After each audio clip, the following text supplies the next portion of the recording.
Soy Mauricio Maillé, director de Artes Visuales de Fundación Televisa, responsable de la colección fotográfica. La colección a mi llegada estaba conformada básicamente por dos cuerpos de obra, uno formado por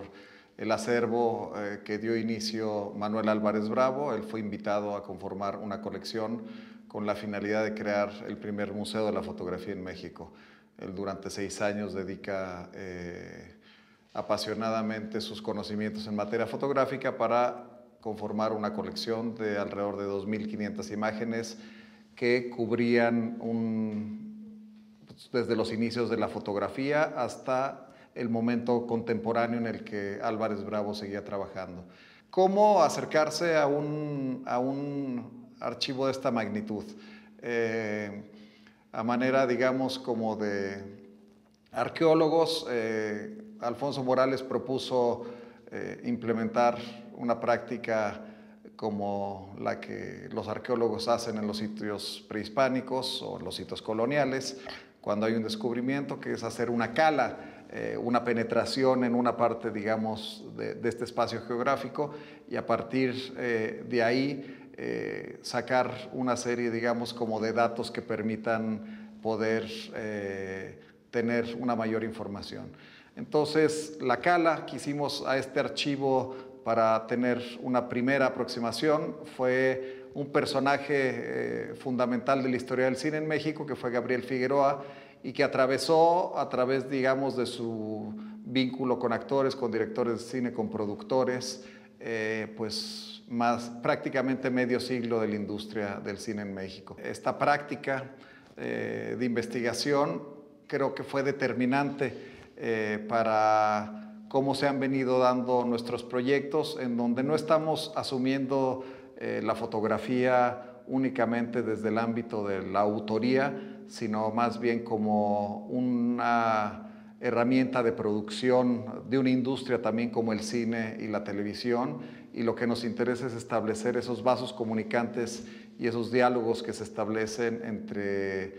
entre las imágenes de diferentes fuentes y cómo se pueden complementar, y cómo estas riquezas de cruce de miradas de diversas fuentes enriquecen sin duda una perspectiva y un discurso que podemos dar.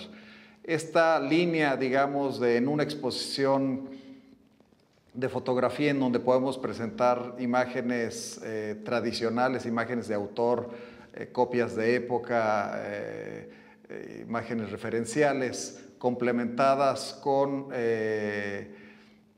recortes de prensa, investigación de libros y fragmentos de videos y de cine. Sin duda creo que abre una perspectiva mucho más interesante en cuanto a cómo durante el siglo XX principalmente los modos de producción audiovisual se complementaron y enriquece la lectura y la experiencia del visitante. El proyecto de Gabriel Figueroa es una reflexión muy específica en torno a la creación de esta identidad mexicana, en donde el cine juega un papel fundamental. Hay que recordar, no recuerdo específicamente cómo la formuló Emilio Lindo Fernández esta frase, pero de alguna forma decía: nosotros hemos creado México, ¿no? Gabriel Figueroa, Pedro Armendáriz y esta generación con este cine y esta nueva perspectiva que habían brindado, ellos se ponían en un papel como si hubieran creado el nuevo México. Y de alguna forma, yo creo que es verdad.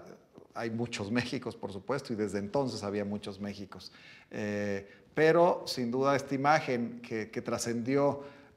internacionalmente sobre México, el cine ocupó un lugar primordial para definir algunos de los patrones, digamos, de identidad, la creación, digamos, como de un género como la comedia ranchera, fueron fundamentales para ir conformando esta mirada de un México bucólico, campestre, posrevolucionario, valiente, que el Indio Fernández sin duda trabajó de forma importante para que esto sucediera. Entonces, la invitación de estos artistas a colaborar y a investigar, a invitarlos a descubrir la amplitud y la riqueza de un archivo como el que tenemos, creo que ha dado lecturas como muy interesantes y ejercicios muy novedosos de interpretación sobre esta memoria. No solamente es una interpretación en base a un proyecto específico de investigadores, sino a partir propiamente de la creación. Eso nos parece una vertiente muy interesante y que mantendremos, ya que tenemos una condición única en donde los autores que invitamos tienen acceso a colecciones fotográficas tradicionales, a estos archivos que mencionaba, pero algo también muy rico es a la memoria fílmica, digamos, que se ha construido a lo largo de la historia de México como país, y también a la memoria documental y social que la propia televisión ha realizado a lo largo pues de ya más de medio siglo de existencia. Otra línea por la cual, digamos, yo me he apoyado mucho y creo que es una, digamos, eso es más bien una inquietud de carácter personal, pero creo que en conversaciones con el equipo de investigación le hemos podido dar cierta cohesión, ha sido obras de cierto carácter social, político, que en algunos casos pueden tener que ver con problemáticas que han sucedido, digamos, en los últimos años en nuestro país, como pueden ser temas relacionados con la violencia, y que creo que le dan a la colección, digamos, como una actualidad que le permite poder estar presente en el debate de lo que está sucediendo en el ámbito de las ideas en torno a la imagen. Hay otro caso que me parece muy interesante. Había en la época en que sucedió el proyecto una telenovela que se llamaba Rebelde, que había tenido un impacto en toda América Latina y en Estados Unidos. Era de una comunidad de jóvenes, estudiantes que tenían un grupo de música y cantaban, y realmente se generó una cuestión masiva impresionante. Bueno, el vínculo de Gerardo Suter con la colección data realmente, digamos, desde los inicios. Hay una serie de obras, por ejemplo, el tema que yo destaco como muy interesante en su práctica que ha venido desarrollando y siempre de una forma diferente, es el de la memoria arqueológica de México. Desde los 80s hizo intervenciones relacionadas, digamos, como con edificios prehispánicos y ha continuado, pero llevándolo, digamos, hacia todas las tecnologías digitales en los últimos años, a un punto yo creo que muy interesante que tiene que ver